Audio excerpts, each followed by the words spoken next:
capítulo 1. Peço que você fique de pé, versículo 4 ao 19. Nós estamos no livro de Jeremias, né?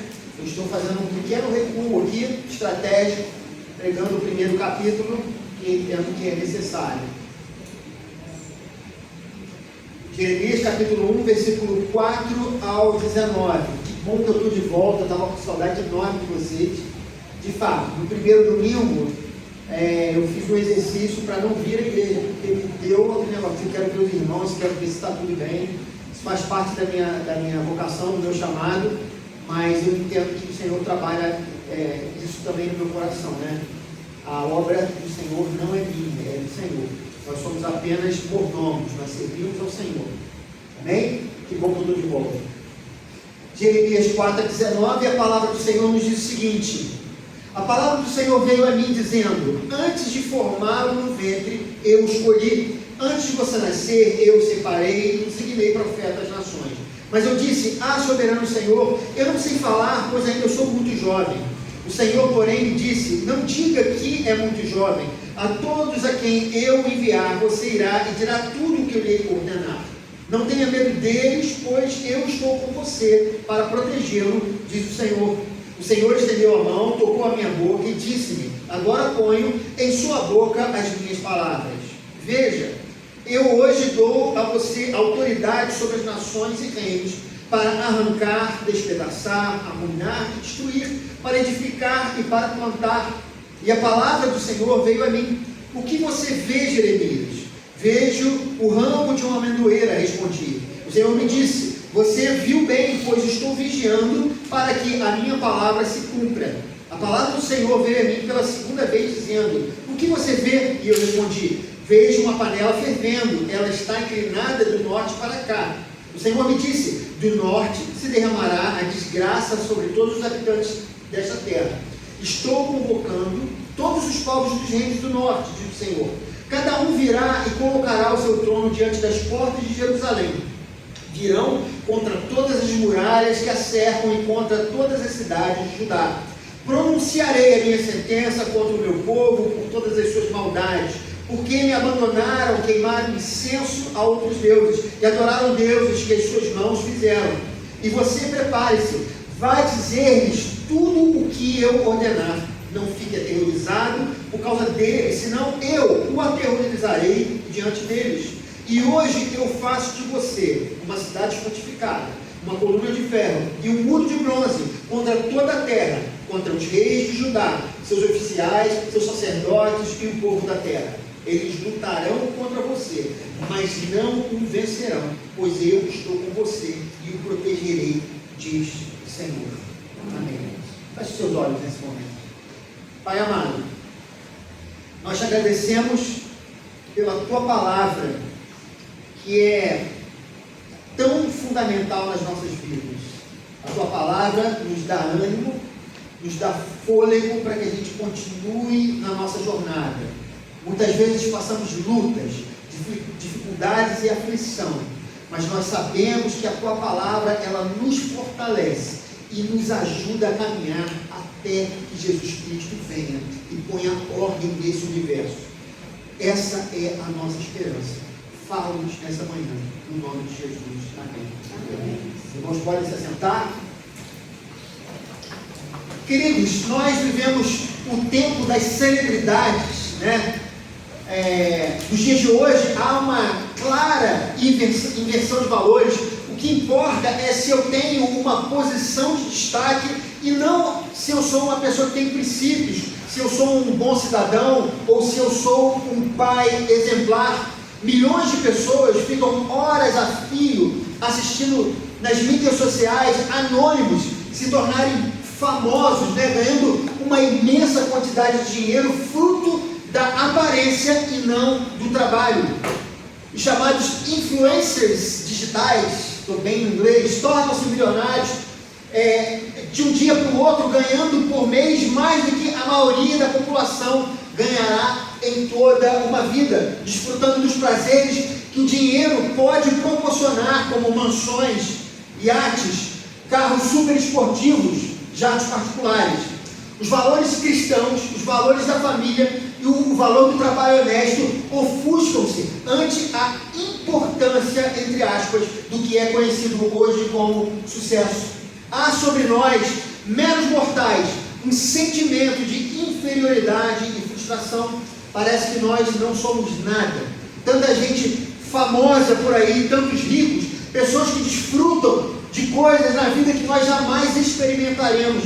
E a pergunta que muitas vezes nos resta, a pergunta que nós nos fazemos é que será que há algum sentido para mim viver a minha vida humilde, sem luxo, sem glamour, contas a pagar, prestação da casa, aluguel, luz, água, colégio dos filhos, tanta gente rica, tanta gente famosa por aí, e você se perguntando, será que a minha vida não poderia ser diferente? Será que não podia ser uma vida mais ou menos como a vida dessas pessoas? Queridos, eu não sei se essa pergunta se passou no coração do profeta, mas é possível que sim, é possível que tenha passado. Esse homem viveu sem luxo e sem glamour. Jeremias viveu sem sucesso ou reconhecimento. A sua mensagem era odiada tanto por poderosos quanto pelo povo comum de Jerusalém. E durante grande tempo, nos 40 anos que ele profetizou, ele foi perseguido e indesejado. Sua vida foi toda uma verdadeira tribulação. O profeta Jeremias ele foi tão identificado com a sua vocação que a sua missão e a sua vida muitas vezes se confundem. Conforme diz o autor australiano J. Cecil Baxter, num dos seus livros, ele fala: não podemos estudar adequadamente o livro de Jeremias sem estudar o próprio Jeremias, pois o homem é tanto o livro quanto as profecias que pronunciou. Queridos, a sua mensagem não era popular para as pessoas comuns. Enquanto as pessoas queriam ouvir boas notícias, boas novas, ele estava dizendo: entreguem-se aos babilônios. Essa é a mensagem de Deus para o povo de Israel. Ele foi desprezado não só pelo povo, mas também pelos reis, foi desprezado pelos seus próprios colegas profetas. Eles diziam, os demais profetas diziam que Jeremias era uma fraude, porque eles, como profetas, estavam dando uma mensagem, entre aspas, de esperança para o povo, enquanto Jeremias pregava a mensagem que Deus havia dado, dizendo: olha, essa nação vai cair diante dos babilônios, não há salvação para vocês, a não ser que vocês entreguem as suas vidas para os babilônios, que aí sim haverá salvação. Mas eles não queriam ouvir isso, eles queriam ouvir mensagens positivas. Portanto, as suas profecias foram queimadas. Ele mesmo não pôde constituir família. Deus ordenou que ele comprasse um campo que ele jamais iria usufruir, porque ele estava usando isso como uma mensagem de Deus, dizendo: não vai haver futuro para essa nação. Portanto, queridos, o que eu estou dizendo é que a vida de Jeremias era a sua missão, e as duas coisas estavam completamente interligadas. Meus amados, nossa vida é a nossa missão. Todos nós temos uma vocação. Nós podemos não saber ou entender qual é o propósito final de Deus para nós, mas é através de nós que o reino de Deus é estabelecido aqui na terra.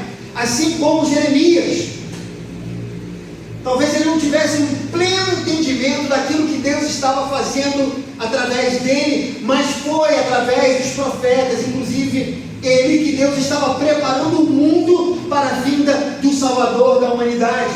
Talvez ele não tivesse toda a dimensão, mas ele se entregava e ele obedecia a Deus. Deus nos convoca a sermos da mesma maneira arautos do reino. O Evangelho de Jesus não será pregado por missionários ou ministros somente, mas todos nós fomos vocacionados pelo Evangelho, e a nossa pregação acontece através do dos atos das nossas vidas e da nossa própria existência. Muitas vezes você não é um evangelista, você não tem um domínio da palavra, mas Deus está estabelecendo o reino dele através da sua vida. Todos nós somos chamados por Deus. A missão de Jeremias, ela não se resumia a palavras, sua vida era a sua própria missão. Tendo em vista, queridos, que todos temos uma missão, que os discípulos de Jesus são seus profetas aqui na terra, que nós pregamos a todo instante, ou por palavras ou por atos, o que nós podemos aprender com a vocação desse grande profeta? E a primeira lição, a vocação de Jeremias nos ensina que Deus nos forjou segundo os seus propósitos. Olha que interessante o versículo 5. Antes de formá-lo no ventre, eu o escolhi. Antes de você nascer, eu o separei e o designei profeta às nações. Queridos, o Senhor está dizendo ao profeta Jeremias que ele foi forjado para a sua missão antes do seu nascimento. Antes que o próprio Jeremias tivesse uma noção de si mesmo, Deus, na sua providência, havia preparado tudo para que aquele homem tivesse todo o ferramentário necessário para enfrentar todas as dificuldades que ele enfrentou. E a vida dele não foi uma vida fácil, mas Deus já havia dado cada coisa necessária para aquele homem enfrentar as suas dificuldades. Amados, nós muitas vezes vivemos aquém das nossas potencialidades, dos nossos dons, porque não nos atentamos para a dimensão da nossa vocação. Antes de ser formado no ventre, Jeremias recebeu todos os dons que ele necessitava. Da mesma forma, antes da sua existência, Deus havia planejado a sua vida. Deus, ele tem o controle sobre todas as coisas. Nós temos estudado isso. Não há nada que fuja do controle do nosso Deus. E às vezes, queridos, nós estamos tão focados no que é circunstancial, que nós nos esquecemos que Deus, ele é eterno, que ele não está preso ao tempo, que você não é um carro que precisa ser consertado no meio do caminho, porque Deus foi pego, desprevenido, como um mecânico, né, que faz às vezes uma manutenção no carro, mas ele não está contando que uma peça pode quebrar, e você pode estar longe da sua casa, viajando a centenas de quilômetros, e aquela peça quebra, e você fica na mão. Deus não é falho como um mecânico assim, queridos. Às vezes estamos tão focados no que é circunstancial, que nos esquecemos que Deus, ele é eterno. E aí eu me lembro, queridos, de um fato que eu me lembrei essa semana com a minha irmã, de um determinado lugar que eu fui. Eu estava num consultório, e aquela coisa do consultório demora e tal, a gente começa a conversar com as pessoas, e eu me lembro de um pastor de uma determinada denominação, e aí ele começou a falar sobre um membro da igreja dele, que era músico e que foi tocar com algumas pessoas e acabou deixando a igreja. Aí ele começou a dizer, não, a gente tem que ter muito cuidado com o meio e tal, mas estou falando assim, mas ele não sabia que eu era músico há muitos anos, né? Já mais de duas décadas na época. E ele começou a falar sobre o meio, né, da música, como se fosse um meio nocivo. Mas eu falei da minha experiência, que Deus me chamou, que eu sempre toquei com pessoas, nem todas eram crentes, nem todos os ambientes que eu trabalhei eram ambientes saudáveis, digamos assim, queridos. Eu vi muitas coisas, presenciei muitas coisas que determinados colegas meus fizeram, mas eu falei para ele que eu nunca havia ido para aquele lado, porque eu entendia que Deus me vocacionou como músico. E não era aquele lugar que me influenciaria. Pelo contrário, Deus me deu um talento, me colocou lá para que eu fosse luz e sal naquele lugar. Porque onde eu chegava, muitas pessoas não conseguiam ir, muitos crentes, muitas pessoas que poderiam pregar o Evangelho não estavam, mas eu estava lá testemunhando do Senhor, e eu nunca, queridos, abri mão de ser um cristão onde quer que fosse. Essa foi a minha vocação, e eu expliquei isso para ele, e ele terminou falando assim: ah não, mas tem que ter cuidado. Sim, é verdade, quem pensa estar de pé, cuide para que não caia. Mas, queridos, não há um lugar que seja maldito e outro lugar que não seja maldito. Nós vivemos um mundo onde todos os lugares a maldição do pecado alcançou. Você pode viver num ambiente de médicos, de advogados, de pessoas muito bem instruídas, mas mesmo assim se encurvar diante do pecado, porque o problema não está no meio, o problema está dentro de nós, o pecado habita dentro do nosso coração. É isso que a palavra de Deus nos ensina. E a realidade, queridos, quando você enfrenta lutas e dificuldades, saiba que Deus já lhe deu o que é suficiente para você enfrentar as dificuldades. Ele já deu tudo o que é necessário. E quando você chega no limite, o Espírito Santo atua, porque Ele não nos deixa só. O ferramentário, Deus já deu a você. Muitas vezes nós não compreendemos esse potencial. Jeremias, ele nasceu com um caráter à altura da sua missão. Veja o versículo 18. E hoje eu faço de você uma cidade fortificada, uma coluna de ferro e um muro de bronze contra toda a terra, contra os reis de Judá e seus oficiais, seus sacerdotes e o povo da terra. Veja que interessante, Deus usa esse símbolo de cidade fortificada, coluna de ferro e muro de bronze. Não adiantava, ninguém dobraria Jeremias. Não porque Jeremias, queridos, era forte, tinha um poder mágico, não porque talvez ele fosse o Superman, mas porque Deus deu a ele a estrutura necessária, a altura da sua missão. Por isso esse homem pregou durante muitas décadas, queridos, contra os reis que tentavam aniquilá-lo, povo da terra que tentava matá-lo, mas não conseguiram fazer nada contra Jeremias. Nós fomos dimensionados segundo a missão que Deus nos comissionou. Você, ouça isso, você está pronto para o seu desafio.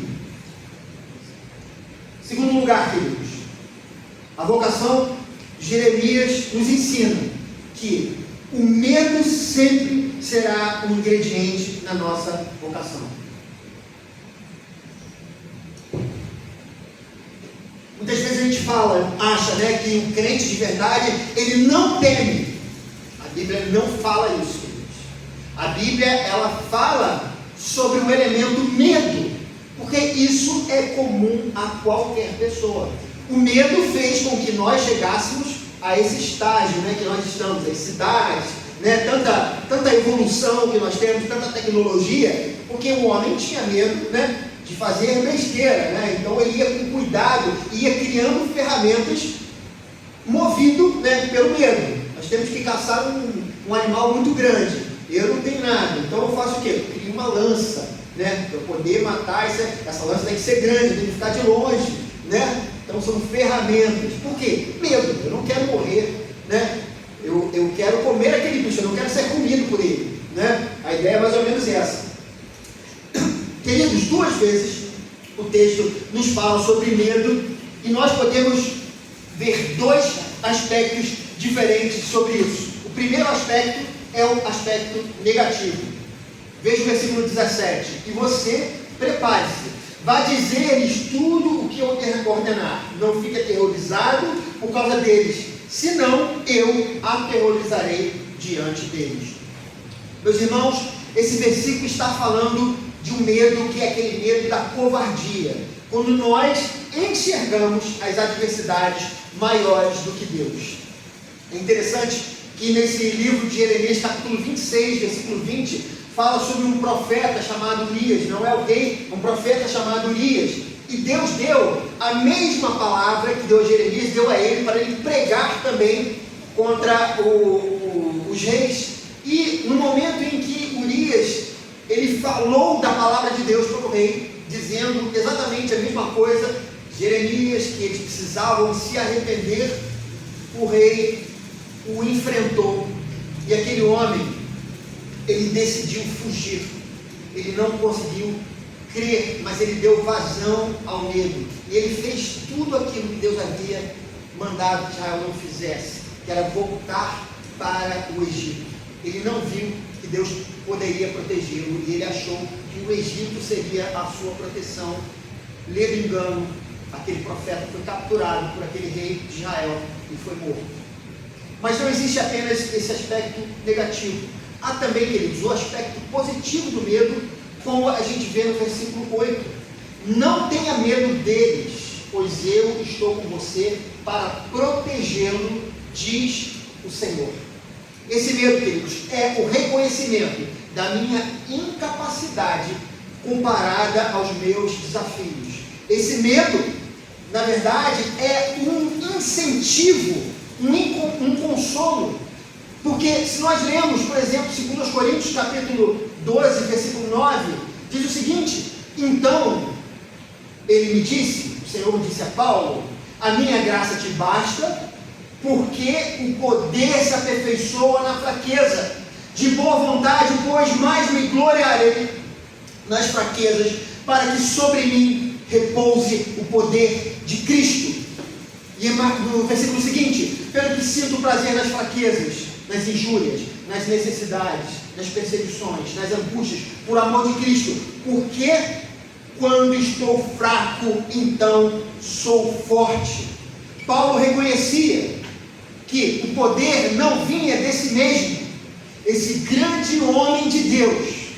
Ele passou por momentos difíceis e ele entendeu que ele não era um super-homem, mas que Deus atuava a partir do momento em que ele não tinha condição de atuar. Quando sou fraco, é que eu sou forte. Queridos, quando nós não triunfamos sobre os nossos desafios, os desafios triunfam sobre nós. Muitas vezes nós temos alguma coisa a ser enfrentada, mas a gente fica com medo e a gente se acovarda e faz como o profeta Urias. Em vez de correr em direção a Deus, nós corremos em direção a Faraó. Nós corremos em direção ao Egito. E nós buscamos resolver o nosso próprio problema. O medo de Urias era mais ou menos assim, tente imaginar comigo. Ele olhava os desafios e ele dizia: esse desafio é maior do que eu. E ele olhava para Deus e dizia: Deus é menor do que eu. Deus não vai fazer nada por mim, então eu preciso fazer alguma coisa. Eu vou fugir. Mas o segundo medo que nós estamos falando aqui é quando nós olhamos para o desafio. O desafio é maior do que nós, mas quando a gente olha para o outro lado, Deus é muito maior do que o nosso desafio. E em vez de corrermos para o Egito, nós corremos em direção a Deus, reconhecendo a nossa fraqueza, reconhecendo as nossas limitações. O crente em Jesus sente medo, ele se sente às vezes acuado pelas situações. Eu e Glaucia já passamos por uma situação onde bandidos cercaram os nossos carros, com armas nas mãos, apontando para nós. Foi desesperador, queridos. Talvez outras pessoas já tenham passado isso por aqui. Todos nós sentimos medo. Mas o Senhor, Ele te deu condição de enfrentar tudo isso. Ele te deu o caráter, a altura de sua missão, conforme nós temos falado. Deus, Ele é muito maior do que qualquer desafio que você possa enfrentar. Em terceiro e último lugar, queridos, a vocação de Jeremias nos ensina que a palavra a ser proferida vem de Deus e nunca do próprio profeta. Veja o versículo 9. O Senhor estendeu a mão, tocou a minha boca e disse: agora ponho em sua boca as minhas palavras. Há duas coisas importantes sobre isso, queridos. Quando nós lemos aqui, quando o profeta Jeremias ouviu isso do próprio Senhor, certamente houve um alívio no seu coração. Isso porque não importava o grau de genialidade da mente de Jeremias, Deus colocaria a palavra que ele deveria proferir em seus próprios lábios. Da mesma maneira, você pode falar: não sei, Deus me vocacionou para ser dentista, Deus me vocacionou para ser juiz, Deus me vocacionou para ser professora do ensino fundamental. Essa é a vocação, esse é o meu desafio. Entenda, Deus vai te dar condição de você fazer o que você precisa fazer. A sua vida é a sua missão. Você não está por acaso fazendo o que você faz. Você não está onde você está por acaso.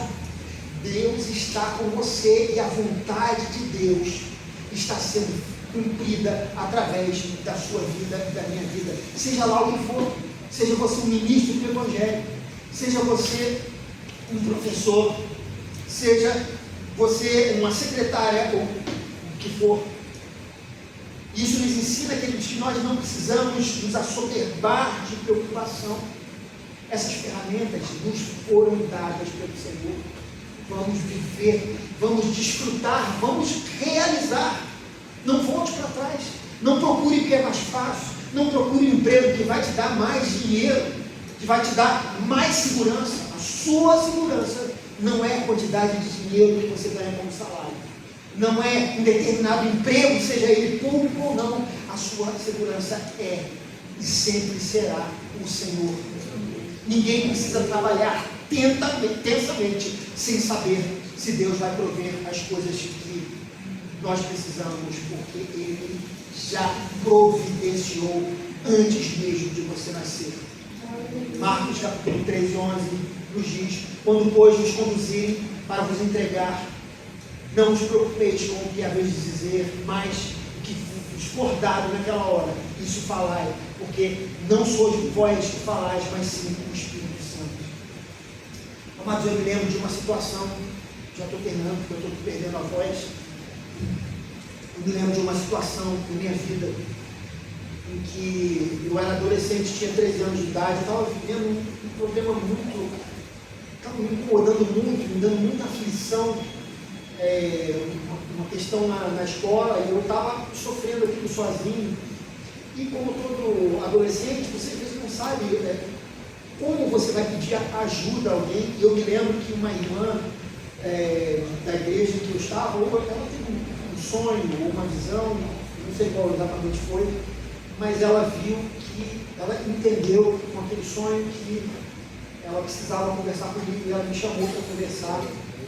Eu me lembro desse dia, se não me engano foi o meu irmão Marcos que me levou, né? Eu era novo, fui na casa dela, ela morava na mesma rua que eu morava, né? No início da rua, e eu fui lá, e a gente ficou horas conversando, até que ela foi chegando em determinados pontos. Ela não sabia exatamente o que era, ela foi chegando em determinados pontos e chegou naquele ponto que me afligia. Eu não fui lá com intenção nem de dizer: eu era um adolescente, eu não sabia que eu estava precisando, queridos, desabafar, falar com alguém, mas o Espírito Santo conduziu aquela irmã e fez com que ela tocasse nos pontos que eram necessários. Eu me lembro quanto eu chorei naquele dia, enquanto eu fiquei aliviado e grato a Deus pela vida daquela irmã que se importou, ouviu a voz do Senhor. Ela nem sabia o que eu tinha a dizer, mas ela se colocou naquele lugar aberta para fazer o que o Espírito Santo estava conduzindo. E foi uma bênção, algo que até hoje, queridos, eu me lembro com amor, com carinho. Essa irmã nem está mais entre nós, mas ela foi uma bênção de fato na minha vida. Então, essa, queridos, é uma coisa, seja lá o que for que Deus te chamou, faça, execute. Deus vai abrir o caminho, Deus vai te dar aquilo que você precisa. Eu gostaria de finalizar essa mensagem lendo o versículo 19. Versículo 19 diz: eles lutarão contra você, mas não vencerão, pois eu estou com você e o protegerei, diz o Senhor. O Senhor falou isso para Jeremias: eu o protegerei. Deus deu a ele o caráter, a altura daquela missão. Mas o mais importante é que Deus estaria com Jeremias. E ninguém conseguiu fazer nada na vida de Jeremias. Nenhum rei, nenhum profeta, inimigo dele ou alguém do povo. Ninguém fez mal a esse homem durante 40 anos, enquanto ele pregou a palavra do Senhor. Queridos, eu comecei esse sermão fazendo uma pergunta retórica. Tanta gente rica, tanta gente famosa por aí, será que a minha vida não poderia ter sido diferente? Eu vou terminar esse sermão contando uma história para vocês. Tinha uma menina, ela ainda jovem, ela engravidou, e ela não era diferente de nenhuma das mães que nós temos aqui, temos tantas aqui. Ela criou o seu filho, ela viu seu filho crescer, trocou as fraldas sujas dele, ela dava banho no seu filho, amamentou, deu comida, a primeira comidinha, ajudou o seu filho a andar, ensinou as primeiras palavras. O seu filho cresceu como qualquer outro, mas havia uma diferença no seu filho, não nela, mas no seu filho. Esse menino se tornou o salvador da humanidade. Sim, o nome dessa mulher é Maria. Ela não é diferente de mim, de você. Tudo que ela fez aqui foi tão somente criar uma criança. Ela não é mediadora entre os homens e Deus. Ela não é um ser humano acima. Ela é igual a mim e a você. Mas o cuidado materno dela fez com que aquele menino que nasceu, aquele Deus que nasceu um homem, fosse criado e estivesse sendo preparado para viver o que ele viveu. Você também foi chamado, ainda que sua vida você não tem um entendimento daquilo que Deus está fazendo. Deus está cumprindo os propósitos dele naquilo que você está fazendo. É no cuidado do seu filho, é no seu trabalho, é no seu dia a dia, é nas coisas que você faz. Deus está presente e a vontade de Deus está ali. Entenda essa posição. Você foi chamado antes da fundação do mundo. Eu queria deixar essa mensagem para todos vocês nesse momento. Não se preocupe com o futuro. Você vai conseguir. Você tem luta no seu trabalho? Não se preocupe. Deus vai te ajudar. Ele te deu condição de você enfrentar. É uma doença? Fique seguro. Deus estará contigo. Você vai conseguir. Ele já te preparou. Ele te deu o que é necessário. Você tem enfrentado problema na sua família? Deus vai agir grandemente. Você vai conseguir. Deus lhe deu a estrutura para que a sua família seja transformada. E você tem essa estrutura dada por Deus. Ele vai te usar. Vamos disponibilizar nosso coração diante do Senhor agora. E você ficar de pé. Eu vou orar. Nós vamos cantar uma música, essa é a última música que a gente cantou. Vamos cantar essa música, queridos. Eu vou passar a palavra aqui por diante do nosso pastor João Pedro, que me apoia na noite. Pedindo que eu continue. Vamos orar nesse momento. Senhor, nós colocamos a nossa vida diante do Senhor. Nós sabemos que muitas vezes nós nos sentimos amedrontados pelos desafios. Não é fácil, Senhor Deus, viver no Rio de Janeiro. Muitas vezes a gente tem medo, Senhor, tantas balas perdidas, violência, tantas coisas acontecendo ao nosso redor. Mas se o Senhor nos trouxe para cá, no Rio de Janeiro, nós vamos conseguir enfrentar as lutas e as dificuldades. O Senhor estará conosco, e ainda que nós sejamos cercados, Senhor Deus, um bando de pessoas, Senhor Deus, de caráter ruim, pessoas más. Nós sabemos que o Senhor estará conosco, o Senhor nos protegerá e nós vamos viver aqui enquanto o Senhor permitir. Ajuda-nos, Senhor Deus, a enfrentarmos os nossos medos, confiando em Ti. Ajuda-nos a confiar nos nossos medos, lançando-nos, Senhor Deus, em Seus braços que nós encontramos descanso, na Sua bondade, no Seu amor, na Sua misericórdia. A Bíblia nos fala sobre isso, e nós cremos nisso, e nós temos provado isso. Não foi agora, Senhor, que nós vimos a Tua mão agindo na nossa vida tantas e tantas vezes. Por que agora seria diferente? Não será. O nosso Deus, Ele é fiel. A Sua fidelidade, ela não tem fim. As misericórdias do Senhor são a causa de não sermos consumidos, porque as Suas misericórdias não têm fim. Muito obrigado, Senhor, por essa mensagem que nos fortalece. Nós não somos super-homens, mas estamos aqui, Senhor, para cumprir o Seu propósito e a Sua vontade. Ainda que esse propósito e a Sua vontade não seja como na visão do mundo, com glamour, com luxo ou com dinheiro, Senhor, mas dá-nos a mesma visão que teve Maria, que ela apenas guardava no seu coração tudo aquilo que acontecia, sem ter uma noção clara do que era Jesus Cristo, a não ser até o momento em que Ele se revelou para os seus discípulos, e ela pôde ver que na verdade o seu filho não era o seu filho, mas era o Filho de Deus. Ajuda-nos a entender que a nossa vida não é a nossa vida, mas é a vida que o Senhor nos proporcionou, e aquilo que o Senhor nos deu, para que nós cuidássemos dela, para que, Senhor, o Teu reino seja estabelecido aqui nessa terra. E esse reino não vai ser estabelecido pelos anjos, não vai ser estabelecido,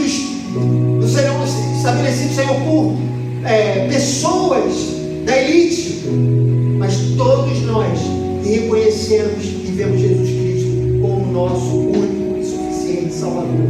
É assim que o Evangelho de Jesus Cristo se tornará algo conhecido para toda a humanidade, até que Jesus venha e faça nova todas as coisas.